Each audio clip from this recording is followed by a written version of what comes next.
Anda masih bersama kami dalam IDX Versation Closing. Pemirsa, Menteri Keuangan Sri Mulyani Indrawati menyebut pajak sebagai tulang punggung negara. Dan sebagai instrumen yang berperan penting dalam mewujudkan cita-cita negara, Sri Mulyani pun memastikan tanpa penerimaan pajak, Indonesia tidak akan bisa mencapai target sebagai negara maju.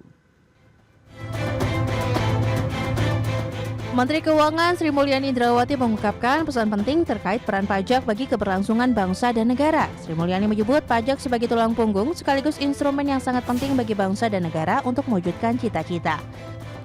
Menurutnya, tanpa penerimaan pajak, Indonesia tidak akan bisa mencapai target sebagai negara maju. Dan kita semua mengetahui bahwa untuk bisa terus menjaga Republik Indonesia, membangun negara ini, negara dan bangsa kita, cita-cita yang ingin kita capai, ingin menjadi negara maju, ingin menjadi negara yang sejahtera, adil, tidak mungkin bisa dicapai tanpa penerimaan pajak suatu negara. Jadi, pajak adalah tulang punggung dan sekaligus instrumen yang sangat-sangat penting bagi sebuah bangsa dan negara untuk mencapai cita-citanya. Sri Mulyani memastikan bahwa Direktorat Jenderal Pajak Kementerian Keuangan terus menjalankan tugasnya demi mencapai target penerimaan pajak negara. Upaya ini didukung melalui perbaikan dan penguatan sistem yang berkelanjutan. Adapun pada tahun ini, pemerintah menargetkan penerimaan pajak mencapai Rp1.988,9 triliun. Untuk itu, Menteri Keuangan menegaskan bahwa Direktorat Jenderal Pajak punya tanggung jawab besar untuk mewujudkan target tersebut. Tim Liputan, IDX Channel. Ya, pemirsa, hari ini akan kita ulas mengenai penerimaan negara terutama dari sisi perpajakan. Di mana Menteri Keuangan Sri Mulyani Indrawati mengatakan penerimaan negara yang berasal dari pajak ini terus meningkat dari masa ke masa. Sri Mulyani menyebutkan pada 1983 penerimaan pajak Indonesia ini hanya sebesar 13 triliun rupiah. Kemudian pada era reformasi atau sekitar periode 1999 hingga tahun 2000 ini pajak mulai merangkak naik menjadi 400 triliun rupiah. Dan hingga saat ini penerimaan pajak terus meningkat dan ditargetkan dapat menyentuh 1988,9 triliun rupiah pada tahun 2024. Sri Mulyani mengatakan penerimaan pajak terus meningkat meski dihadapkan dengan tantangan di setiap zamannya. Sementara itu berdasarkan data pemirsa, penerimaan pajak hingga semester 1 2024 ini ternyata masih kurang bertenaga. Di mana tercatat hingga 30 Juni 2024 penerimaan pajak baru terkumpul 893,8 triliun rupiah. Atau ini turun 7,9% dibandingkan periode yang sama di tahun lalu atau hingga semester 1 tahun 2023. Menteri Keuangan mengatakan penurunan penerimaan pajak itu terutama disebabkan oleh harga-harga komoditas yang anjlok atau mengalami normalisasi harga. Hal itu pun membuat setoran pajak penghasilan atau PPh badan ikut merosot. Selain itu penurunan penerimaan pajak juga disebabkan oleh kenaikan restitusi.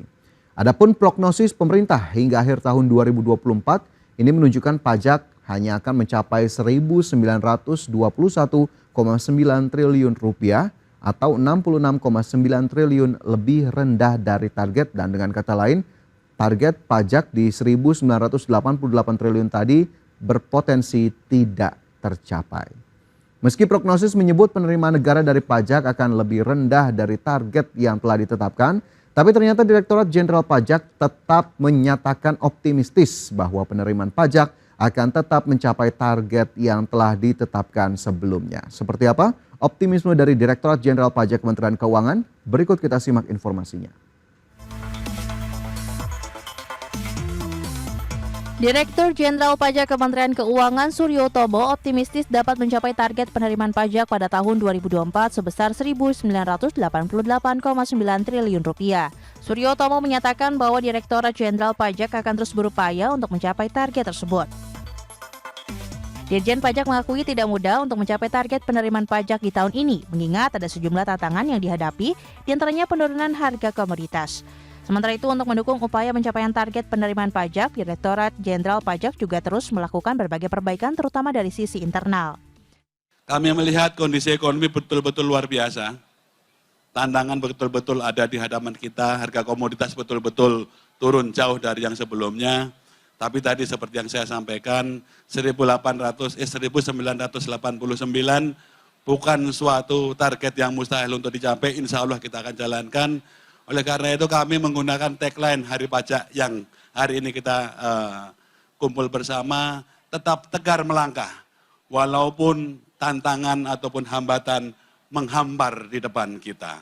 Suatu tekad yang pengen kami tularkan kepada teman-teman kami di seluruh Direktorat Jenderal Pajak. Yuk kita rapatkan barisan, sama-sama satukan langkah untuk satu tujuan.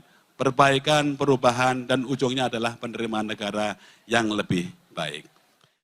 Sebelumnya, Menteri Keuangan Sri Mulyani Indrawati mengungkapkan peran pajak bagi keberlangsungan bangsa dan negara. Sri Mulyani menyebut pajak sebagai tulang punggung sekaligus instrumen yang sangat penting bagi bangsa dan negara untuk mewujudkan cita-cita. Bahkan menurutnya tanpa penerimaan pajak, Indonesia tidak akan bisa mencapai target sebagai negara maju. Tim Liputan, IDX Channel. Ya, itu tadi optimisme yang disampaikan oleh Direktorat Jenderal Pajak Kementerian Keuangan. Dan selain itu pemirsa, Direktur Jenderal Pajak Suryo Utomo ini juga menyatakan bahwa DJP akan terus berupaya untuk mencapai target penerimaan pajak di tahun 2024 sebesar Rp1.988,9 triliun. Dan untuk mencapai target tersebut, DJP juga terus melakukan berbagai perbaikan, terutama dari sisi internal. Salah satu upaya perbaikan yakni dengan pemadanan nomor induk kependudukan atau NIK dengan nomor pokok wajib pajak atau NPWP. Di mana Dirjen Pajak Suryo Utomo mengatakan pemadanan NIK dengan NPWP ini telah mencapai 99% dari total 73,58 juta wajib pajak orang pribadi dalam negeri atau sekitar 400.000 lagi sisanya yang masih perlu dipadankan.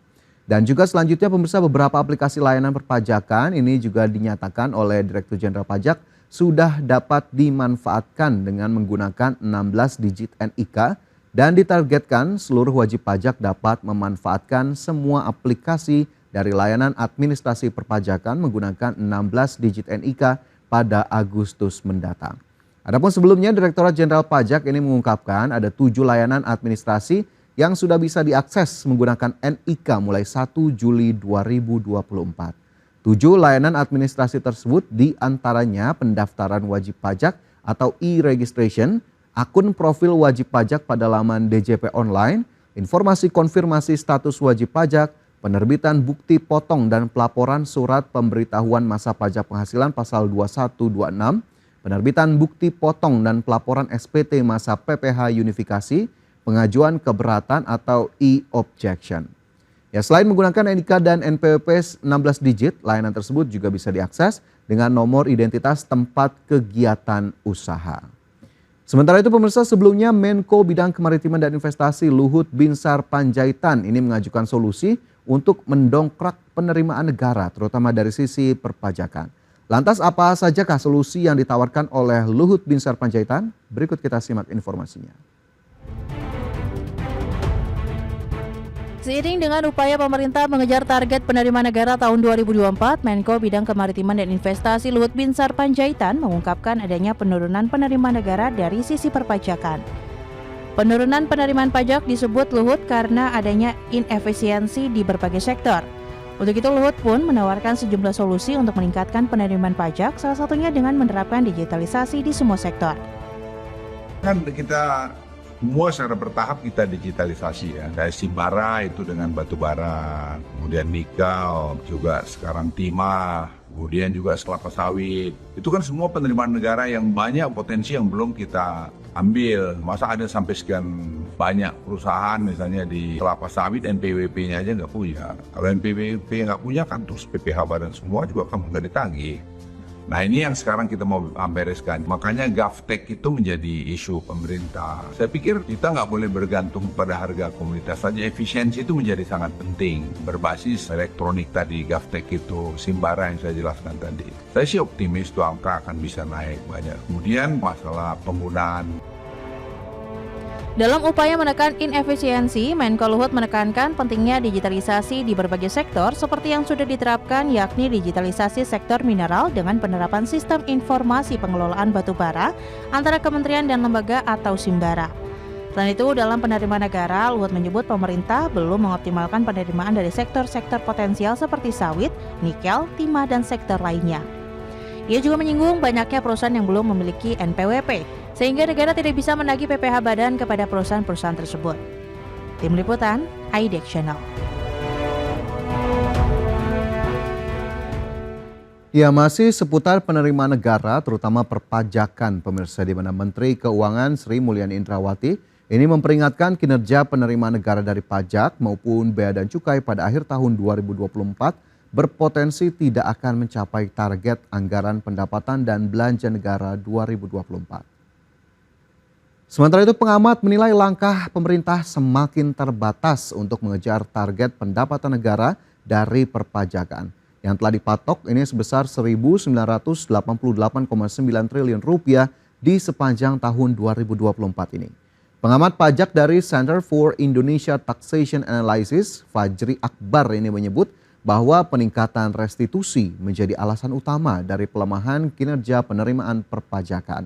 Meski pemerintah memiliki beberapa langkah untuk meningkatkan penerimaan negara, ia menilai opsi kebijakan sangat terbatas, mengingat risiko politik yang tinggi pasca Pilpres. Dan menurutnya sulit bagi pemerintah untuk mencapai target 1.988,9 triliun tanpa mempertimbangkan kondisi para pelaku usaha atau potensi penerimaan yang sebenarnya, di mana pelaku usaha menjadi pihak yang paling terdampak jika pemerintah memaksakan capaian tersebut. Di mana sektor industri dan perdagangan seperti diketahui ini berperan penting dalam menyetor pajak kepada negara. Ya, pemirsa, tentunya kita dukung upaya dari pemerintah untuk dapat meningkatkan penerimaan negara, terutama dari sisi perpajakan, meskipun kita harapkan perbaikan juga dilakukan dari berbagai sisi dan juga penerapan pajak ini bisa berlaku bagi semua agar kemudian tidak ada pihak-pihak ataupun oknum-oknum yang memang dengan sengaja menghilangkan kewajibannya untuk melakukan pembayaran pajak, sementara masyarakat pada umumnya seperti kalangan pekerja justru menjadi kalangan yang sangat patuh terhadap pembayaran pajak ke negara.